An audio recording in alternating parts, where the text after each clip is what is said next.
আল্লাহ, ভাস্কর্য বিরোধী আন্দোলন এটা তাওহীদ এবং শিরকের আন্দোলন, সব শিরকের সংঘাত ছিল। ভাস্কর্যের পক্ষে যারা ছিলেন তারা শিরকের পক্ষে ছিলেন, ভাস্কর্যের বিপক্ষে যারা ছিলেন তারা তাওহীদের ঝান্ডা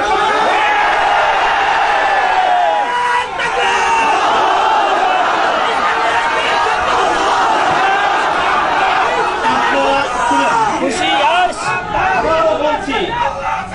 ভাস্কর্যের পক্ষ বিপক্ষের এই লড়াইকে একজন মরহুম মুসলিম নেতা, মরহুম বঙ্গবন্ধু শেখ মুজিবুর রহমান সাহেবের ব্যক্তিত্বকে মাঝখানে এনে বিষয়টাকে ভিন্ন রং দেওয়ার চেষ্টা করা হয়েছিল। আমরা তখনও বলেছি, আজও বলি, ভবিষ্যতেও বলবো, ভাস্কর্য এটা বঙ্গবন্ধু শেখ মুজিবুর রহমান সাহেবের, শহীদ প্রেসিডেন্ট জিয়াউর রহমান সাহেবের, সেটার আমরা কোনো পার্থক্য করি না। আমি এই কথাও বলেছি, ভাস্কর্য যদি স্বয়ং আমাদের মুসলিম জাতির পিতা খলিল ইব্রাহিম আলাইহিস সালামের হয়, তাহলে সেই ভাস্কর্যের সাথে কি আচরণ করতে হয় মুহাম্মদুর রাসূলুল্লাহ শিখিয়ে দিয়ে গেছেন।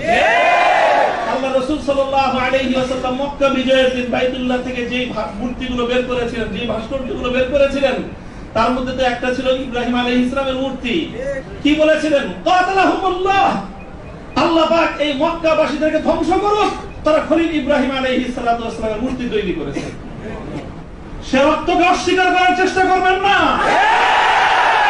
শাহাদাতের শহীদের রক্তের সঙ্গে গাদ্দারি করার মতো সেই বেঈমান তার মাত্র শহীদ।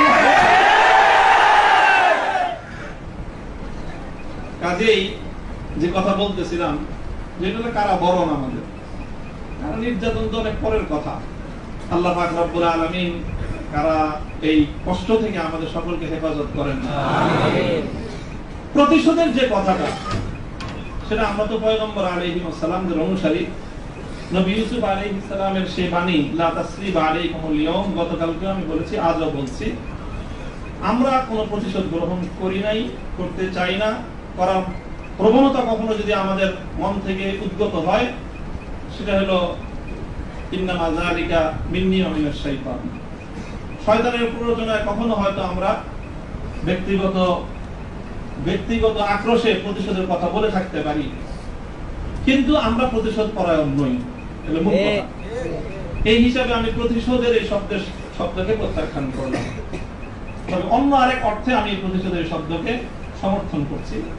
শুধু সমর্থন নয়, বরং আমি আমার পুনর্ব্যক্ত করছি যে আমরা প্রতিশোধ নিব। আমাদের সেই প্রতিশোধ হবে সেই প্রতিশোধ, যেই প্রতিশোধ হিজরতের আগ পর্যন্ত 12 বছরের জুলুম এবং নির্যাতনের প্রতিশোধ মক্কা বিজয়ের মাধ্যমে আল্লাহ নবী গ্রহণ করেছেন। আল্লাহ নবী মক্কা বিজয়ের পরে সেই সকল অপরাধীদেরকে ক্ষমা করার মধ্য দিয়ে, সেই জমিনে আল্লাহর দ্বীনের ঝান্ডা সমুন্নত করার মধ্য দিয়ে মধুর প্রতিশোধ নিয়েছিলেন। আমি আবার বলছি, এদেশে ভাড়াটিয়া থাকবো না,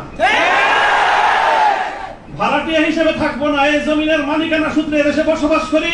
এই জমিনকে আল্লাহর জন্য মুক্ত করেই ছাড়বো ইনশাআল্লাহ। আল্লাহর দ্বীনের বিজয়, সেটাই হবে আমাদের পরম প্রতিশোধ। এবং আমাদের যারা আমাদেরকে শত্রু ভেবে আমাদেরকে নিঃশেষ করার চেষ্টা করেছে, অপমান করার চেষ্টা করেছে, আমরা তাদেরকে সম্মানিত করে প্রতিশোধ নেব। আমরা তাদেরকে আদর্শের সোনালী পথে বরণ করে নেওয়ার মধ্য দিয়েই আমরা ইনশাআল্লাহ আমাদের আদর্শের বিজয়ের প্রতিশোধ গ্রহণ করব। আল্লাহ রাব্বুল আলামিন আমাদেরকে সে তৌফিক দান করুন। আমিন। আরেকটা কথা বলা হয়েছে, অনেকের কথার মধ্যে আসছে যে ভবন, একটা ভবনের আলোচনা। এই ভবনটার গুরুত্ব একসময় আমার কাছেও খুব ছিল, 3 বছর আগেও খুব ছিল। যখন শুনলাম যে ভবনটা চলে যাচ্ছে, আমি তখন সর্বপ্রথম দুই রাকাত সালাতুল হাজাত করে দোয়া করেছিলাম যে আল্লাহ যেন খায়রের ফয়সালা করেন। আর এরপরে এখন আমার অনুভূতিটা হলো যে এরকম ভবন না থাকাই ভালো। না থাকা ভালো কেন? দাস্তারে না দারে মা গামে পেয়েছে না দারে মা হেয়েছে না দারে গামে হেয়েছে না দারে। এইরকম ভবন টবন থাকলে এগুলোকে রক্ষা করার জন্য ডানে বামে অনেক কিছু তাকানোর প্রয়োজন হয়। ভবনও নাই, রক্ষা করার জন্য কার পায়ের কাছে তেল মারার দরকার। আজ এখানে মাদ্রাসা, কালকে ইনশাআল্লাহ সাইকুল হাদিসের সন্তান মাহফুজুল হক সাহেব যদি নদীর পারে যে বসেন, ইনশাআল্লাহ এই কেরানীগঞ্জে ওই একেবারে ধুলের চরে বা কোন রুটের চর, কোন চরের মধ্যে এসে বড় মাদ্রাসা হবে। প্রয়োজন নাই ভবনের, প্রয়োজন নাই মাদ্রাসার স্থাপন কোন সম্পত্তি। ওই